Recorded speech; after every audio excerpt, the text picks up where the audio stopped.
The book of Jasher, chapter 15. And in that year there was a heavy famine throughout the land of Canaan, and the inhabitants of the land could not remain on account of the famine, for it was very grievous. And Abram and all belonging to him rose and went down to Egypt on account of the famine. And when they were at the brook Mitzrayim, they remained there some time, tourist from the fatigue of the road. And Abram and Sarai were walking at the border of the brook Mitzrayim, and Abram beheld his wife Sarai, that she was very beautiful. And Abram said to his wife Sarai, "Since God has created thee with such a beautiful countenance, I am afraid of the Egyptians, lest they should slay me and take thee away, for the fear of God is not in these places. Surely then thou shalt do this. Say thou art my sister to all that may ask thee, in order that it may be well with me, and that we may live and not be put to death." And Abram commanded the same to all those that came with him to Egypt on account of the famine. Also his nephew Lot he commanded, saying, "If the Egyptians ask thee concerning Sarai, say, she is the sister of Abram." And yet with all these orders Abram did not put confidence in them, but he took Sarai and placed her in a chest, and concealed it amongst their vessels.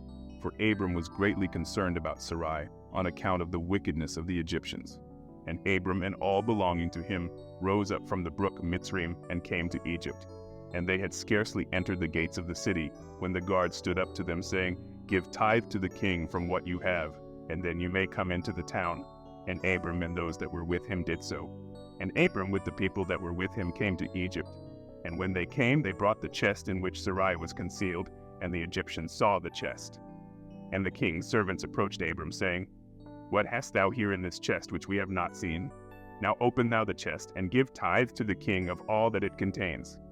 And Abram said, "This chest I will not open, but all you demand upon it I will give." And Pharaoh's officers answered Abram, saying, "It is a chest of precious stones. Give us the tenth thereof."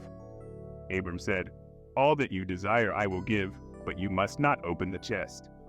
And the king's officers pressed Abram, and they reached the chest and opened it with force. And they saw, and behold, a beautiful woman was in the chest. And when the officers of the king beheld Sarai, they were struck with admiration at her beauty. And all the princes and servants of Pharaoh assembled to see Sarai, for she was very beautiful. And the king's officers ran and told Pharaoh all that they had seen. And they praised Sarai to the king. And Pharaoh ordered her to be brought, and the woman came before the king.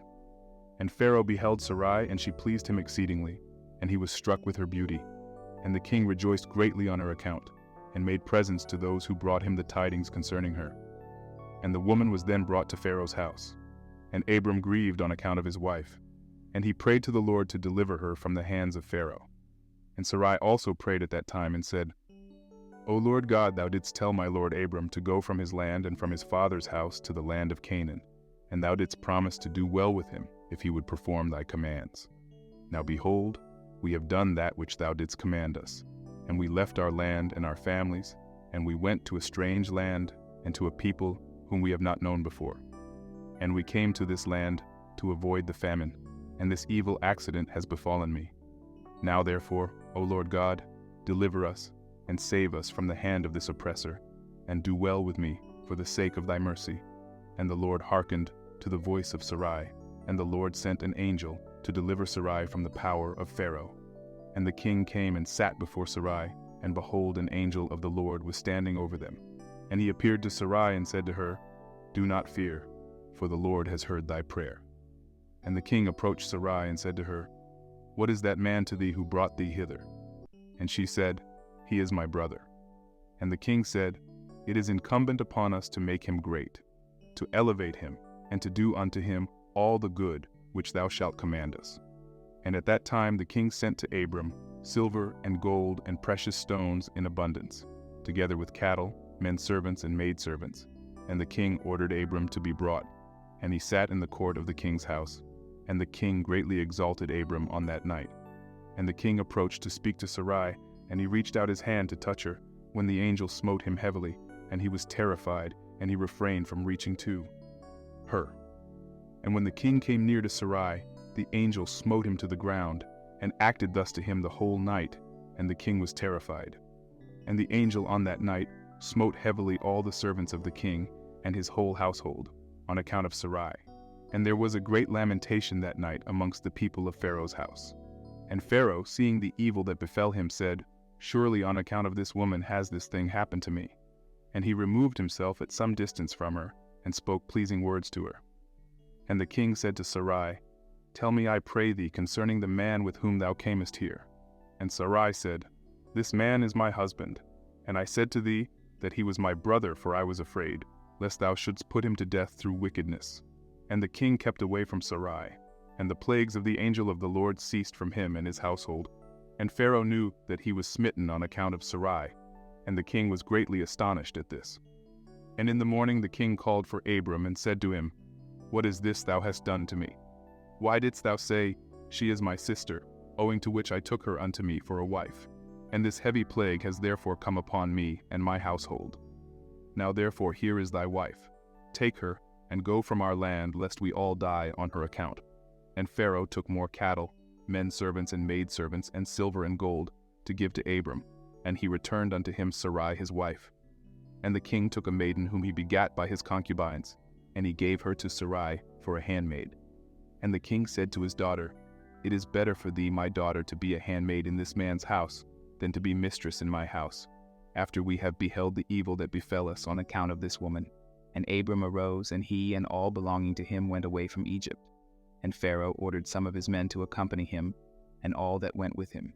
And Abram returned to the land of Canaan, to the place where he had made the altar, where he at first had pitched his tent. And Lot the son of Haran, Abram's brother, had a heavy stock of cattle, flocks, and herds and tents, for the Lord was bountiful to them on account of Abram.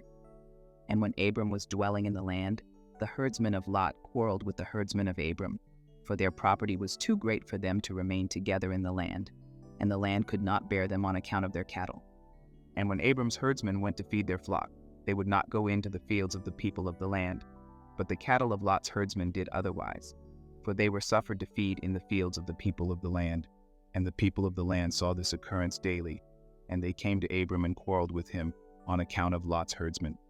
And Abram said to Lot, What is this thou art doing to me, to make me despicable to the inhabitants of the land, that thou orderest thy herdsmen to feed thy cattle in the fields of other people? Dost thou not know that I am a stranger in this land amongst the children of Canaan? And why wilt thou do this unto me? And Abram quarreled daily with Lot on account of this. But Lot would not listen to Abram, and he continued to do the same, and the inhabitants of the land came and told Abram. And Abram said unto Lot, How long wilt thou be to me for a stumbling block with the inhabitants of the land? Now, I beseech thee, let there be no more quarreling between us, for we are kinsmen. But I pray thee, separate from me, go and choose a place where thou mayest dwell with thy cattle and all belonging to thee, but keep thyself at a distance from me, thou and thy household. And be not afraid in going from me, for if anyone do an injury to thee, let me know, and I will avenge thy cause from him. Only remove from me. And when Abram had spoken all these words to Lot, then Lot arose and lifted up his eyes toward the plain of Jordan. And he saw that the whole of this place was well watered, and good for man, as well as affording pasture for the cattle. And Lot went from Abram to that place, and he there pitched his tent, and he dwelt in Sodom, and they were separated from each other. And Abram dwelt in the plain of Mamre, which is in Hebron, and he pitched his tent there, and Abram remained in that place many years.